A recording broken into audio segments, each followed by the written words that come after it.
Assalamualaikum warahmatullahi wabarakatuh.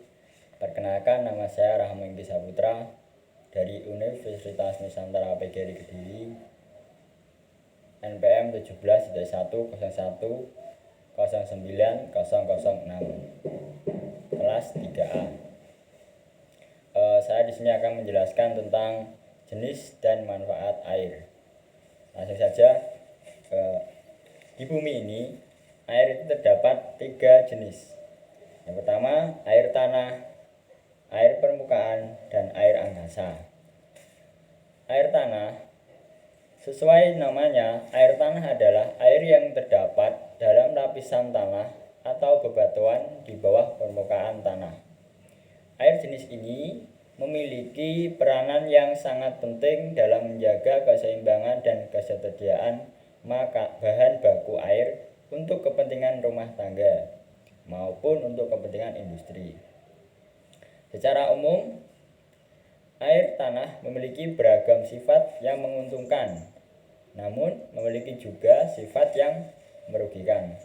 Adapun keuntungan tersebut antara lain, pada umumnya bebas dari bakteri patogen, dapat dipakai tanpa pengelolaan lebih lanjut. Jadi air tanah itu langsung dari sumbernya langsung bisa diminum tanpa digodok terlebih dahulu atau dimasak. Paling praktis dan ekonomis untuk mendapatkan dan membagikannya. Lapisan tanah yang menampung air biasanya merupakan tempat pengumpulan air alami. Sedangkan untuk kerugiannya, air tanah seringkali mengandung banyak mineral seperti Fe, Mn, Ca, dan sebagainya, dan biasanya membutuhkan pemumpaan. Air permukaan. Berikutnya akan menjelaskan tentang air permukaan. Air permukaan merupakan jenis air yang terdapat di bumi karena tidak mampu terserap ke dalam lapisan tanah, seperti air laut, air danau, air sungai, dan sebagainya.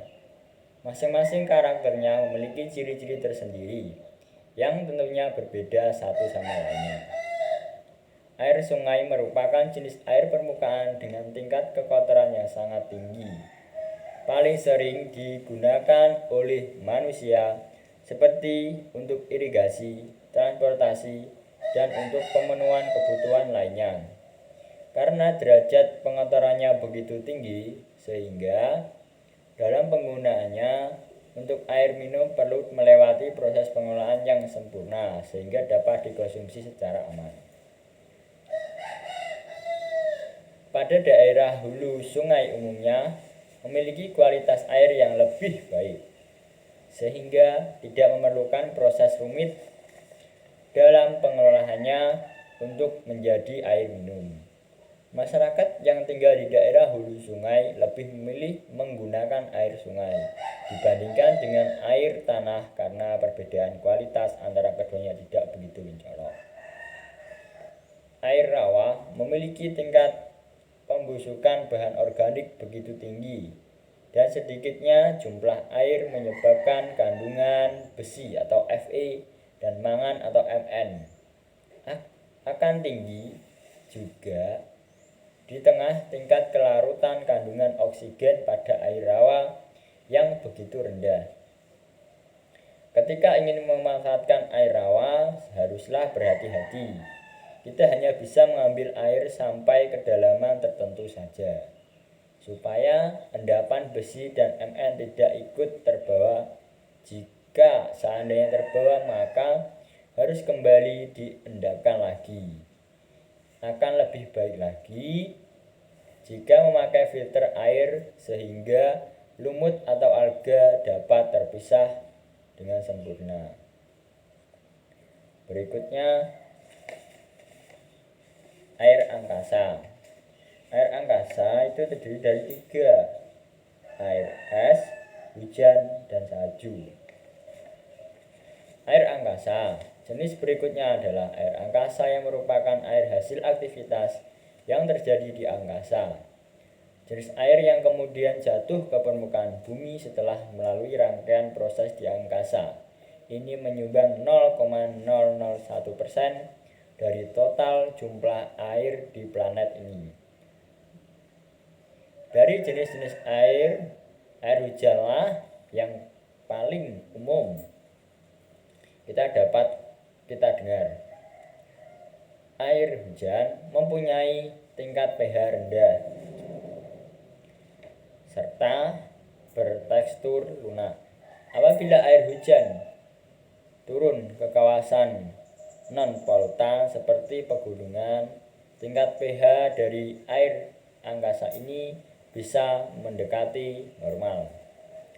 Sebaliknya, jika terjadi di kawasan industri atau perkotaan, tingkat pH bisa sangat rendah dan menjadi apa yang kita kenal dengan hujan asam. Nah, dari ketiga jenis air yang ada di atas, air tanah menjadi yang paling cocok dikonsumsi untuk kebutuhan hidup manusia.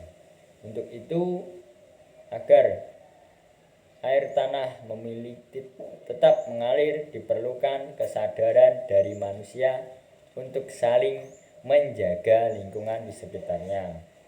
Demikian presentasi dari saya tentang jenis dan fungsi air. Mohon perhatiannya. Terima kasih. Wassalamualaikum warahmatullahi wabarakatuh.